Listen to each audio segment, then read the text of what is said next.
ஆசிரியர்கள்ல இத்தனை பேருமே வெறும் புத்தகங்கள் தான். எனக்கு தூண்டுகோலுக்கு ஆள் கிடையாது. எனக்கு ஒரு பெரிய கல்வி பின்புலமும் கிடையாது. நானே இனி நான் வாசிக்கிறேன், நான் அறிவோட இருக்கிறேன், நான் மற்றவங்களோட உரையாடுறவனா இருக்கிறேன். யாருனாக்கா இவ்வளவு பேசுறேன் என்னப்பா எவ்வளவு படிச்சுக்கிற அப்படின்னு சொல்றதுக்காக நான் ஓப்பன் யூனிவர்சிட்டியில எம்ஏ பண்ணேன். என் கூட ஏற்கனவே ரெகுலர் படிச்சிருந்த பசங்க என்னடா எந்த நேரமும் படிச்சுன்னு இருப்பான், இன்னைக்கு என்ன பார்த்தா பாவை புக்கு வாங்கி படிச்சுருக்கிற அப்படின்ட்டு என் கூட இவங்க இன்னைக்கு வரைக்கும் முடியல அந்த பசங்க.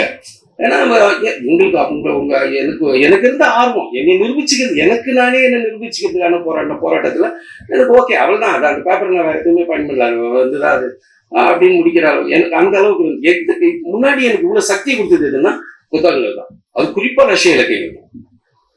அதை நான் எங்கேயுமே சொன்னேன். ஏன்னா அவங்கதான் விதவிதமா எழுதி தள்ளியிருப்பாங்க. போர் சூழல் குறித்தும் இருக்கும், காதல். சிங்கி சைக் மாதாவை காதலின் உச்சம். அதை சொல்லுவாங்க ரஷ்ய இலக்கியங்கள் எந்திரத்தனமா இருக்கும் அப்படின்னு சொல்லுவாங்க. ஆனா அதை காதலோட எழுதணும், அதுவும் முரண் காதலெல்லாம் எழுதியிருப்பாங்க எல்லா நாவலுமே.